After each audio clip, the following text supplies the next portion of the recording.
again to EMRS TV, and I'm happy to introduce you to Dr. Annamaria PETROZZA from the Italian Institute of Technology. Welcome, thanks for being here with us today. So, first of all, about the conference. So, can you share some highlights that you have seen so far at the conference? I've been mainly jumping between two main symposiums, which are the symposium on metal allied perovskite semiconductors and low-dimensional nanomaterials, with application for optoelectronics in general. Photovoltaics is a kind of main emphasis.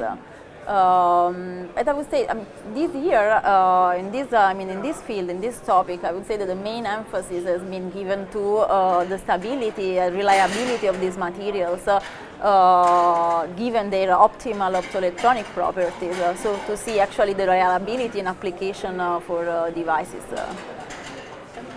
And so, what do you like about EMRS, or why did you decide to come to EMRS this year?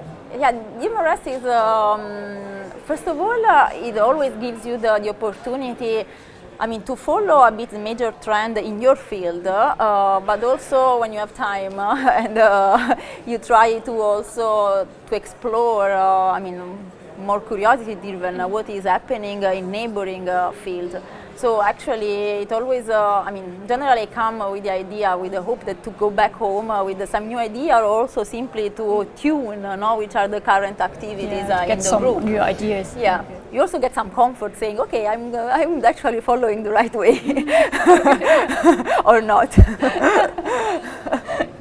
And so, can you tell us a bit more about trends and developments that you notice, maybe also in your research field? I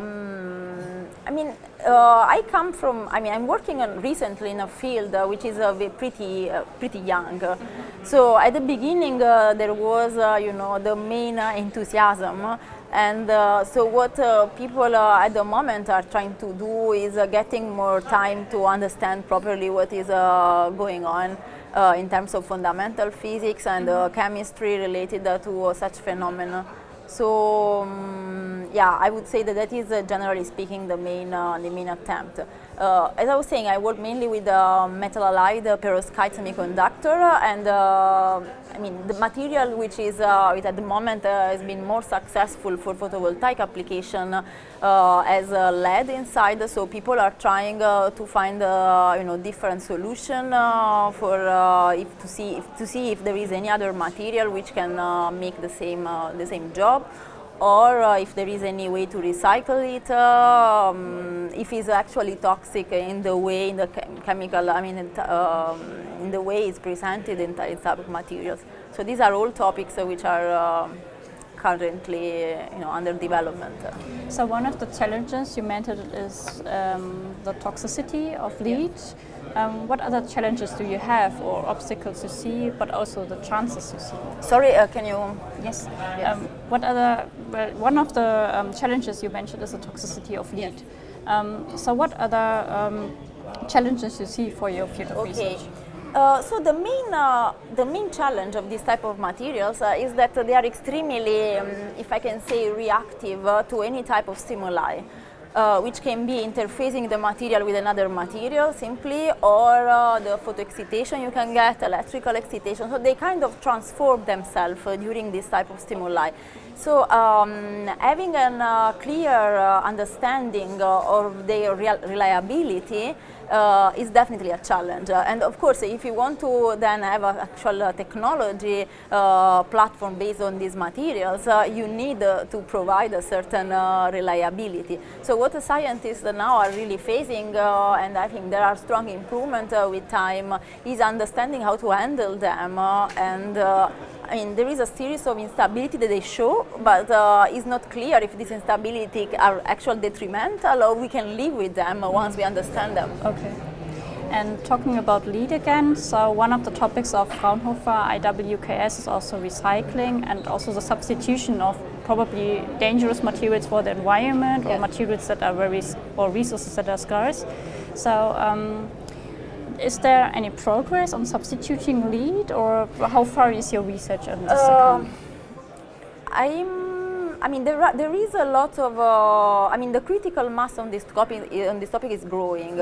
I see more and more works coming out where there are few attempts, let's say. So the interest is there.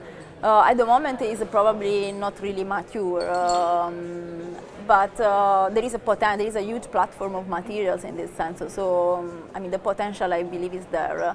And then regarding the recycling, there are also a few studies trying to understand, I mean, once your solar cell is not able to work anymore, if it's possible to recycle the materials.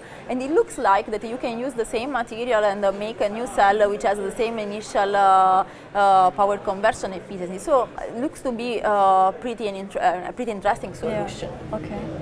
And do you have maybe like a vision that you see like where photovoltaics will go sometime, or the material that you work on for the future, or do you have like a dream that you maybe think of can be true sometime in the future? Regarding this class of materials, or yes, or your field of research, or what you work. Well, I mean, I think I mean, every science probably is a bit naive and obvious. Every scientist would like to see is that what is their lab idea then becomes something that actually makes a difference in their everyday life. It's obvious, but not very easy. Starting from asking the right question to yourself. So this type of meeting, for example, are an opportunity for this type of, because sometimes you talk to neighboring field, people from neighboring field, and you understand the needs that can be there, and then getting a better, higher impact then. Okay. So, well, a very nice thought. Thank you so much for being here with us today. Thank you.